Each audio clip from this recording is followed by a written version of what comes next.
Hi everyone, मैं अश्विन। मुझे उम्मीद है आप सभी अच्छे होंगे।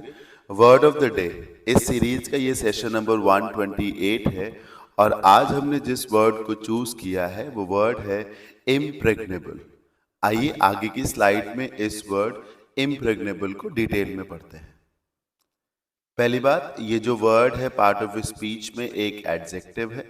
यूजुअली ये देखा गया है कि अगर कोई वर्ड BLE पे रुक रहा है या AL पे रुक रहा है तो वो एक एडजेक्टिव होता है, जैसे eatable, edible, manageable, right, rational, national, fundamental, ये सब एडजेक्टिव ही होते हैं। अच्छा, अब इसका मीनिंग देखिए। इसका मीनिंग पॉजिटिव है, पहली बात। और मीनिंग इसका ये है कि कुछ भी इतना ज्यादा मजबूत है कि उसे तोड़ करके अंदर नहीं जाया जा सकता, जिसको हिंदी में एक शब्द में आप अभेद्य कह सकते हैं, जिसको भेद करके तोड़ करके अंदर नहीं जाया जा सकता।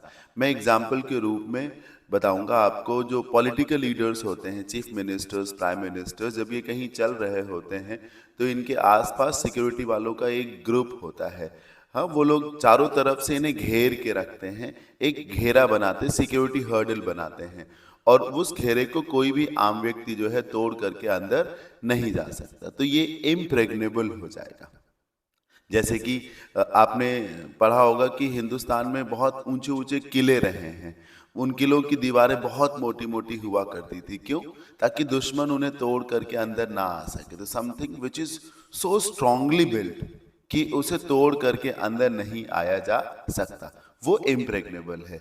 एक बात और समझिए, यूजुअली ये देखा गया है कि अगर प्रीफिक्स में IM हो, IN हो, UN हो, IL हो, IR हो, DIS हो, तो इन प्रीफिक्सेस से क्या होता है, वर्ड का मीनिंग नेगेटिव हो जाता है। पर ऐसा यहाँ नहीं है, क्योंकि इन प्रीफिक्सेस का मीनिंग है, मतलब है कि इनके लगने से वर्ड का मीनिंग ऑपोजिट हो जाएगा। अब जैसे आपने बोला फेयर, तो उसका उल्टा हो गया अनफेयर। अब फेयर का मतलब है सही, तो अनफेयर का मतलब गलत हो गया। लेकिन अगर आप बोलिए पार्शियल, तो पार्शियल का ही मतलब है गलत।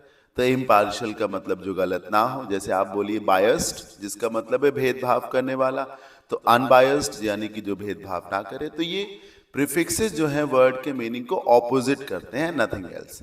अच्छा, तो प्रेग्नेबल का मतलब होता है कमजोर, वीक। इसी तरीके से इम्प्रेग्नेबल का मतलब हो जाता है एक्सट्रीमली स्ट्रॉन्ग। मीनिंग देखिए, if you describe a building or other place as impregnable, you mean that it is so strongly built that it cannot be broken into. Example देखिए, the prison's impregnable security walls, मतलब jail की जो walls थी वो इतनी मजबूत थी, यानी कि वो इम्प्रेग्नेबल थी। Make it impossible for inmates, inmates बोलते हैं कैदियों को, जो लोग जेल में बंद होते हैं उन्हें इनमेट कहा जाता है। अब ऑब्वियस सी बात है, कैदी कोशिश करेंगे कि वो स्केप कर सकें, लेकिन वहां की जो वॉल्स हैं वो बहुत ज्यादा ही इम्प्रेग्नेबल हैं, जिनको तोड़ करके कैदी बाहर नहीं आ सकते। अच्छा, इम्प्रेग्नेबल का मतलब हमेशा ये नहीं होता कि चीजें फिजिकली ही हों, कि दीवार हो, किला हो, ऐसा नहीं। मैंने बोला था ना, पॉलिटिकल लीडर्स का जो सिक्योरिटी घेरा होता है वो भी इम्प्रेग्नेबल होता है। अब देखिए, soccer team won the championship. Soccer team यानी फुटबॉल टीम ने चैंपियनशिप जीती, कैसे? Because of its impregnable defence. उनका डिफेंस बहुत तगड़ा था। जैसे ही कि दूसरी टीम गोल करने के लिए गोल पोस्ट के पास पहुंचती, वो लोग एक हर्डल बना लेते और उसको उन्हें दूसरी टीम को ब्रेक करना इम्पॉसिबल जैसा हो जाता।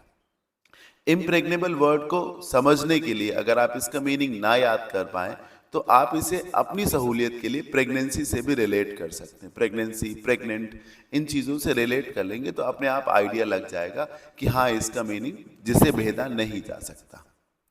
सिनोनिम्स: इम्पेनिट्रेबल, सॉलिड, अनअसेलेबल, जिसे जीता नहीं जा सकता, अनकॉन्करेबल, जिसे जीता नहीं जा सकता, सिक्योर यानी बहुत ज्यादा सुरक्षित, इम्यून जिसको कहा जा सकता है। अब antonym: vulnerable, weak, important, susceptible, जो गिर जाएगा, इनसिक्योर, असुरक्षित, प्रेग्नेबल, ये सब। तो ये एक पॉजिटिव वर्ड है, इस बात का आप ध्यान रखें। कैसा लगा ये वर्ड ऑफ द डे का आज का वीडियो, मुझे जरूर बताइएगा। मुझे उम्मीद है अच्छा ही लगा होगा। मिलते हैं अगले सेशन में, तब तक के लिए keep learning, bye bye, take care.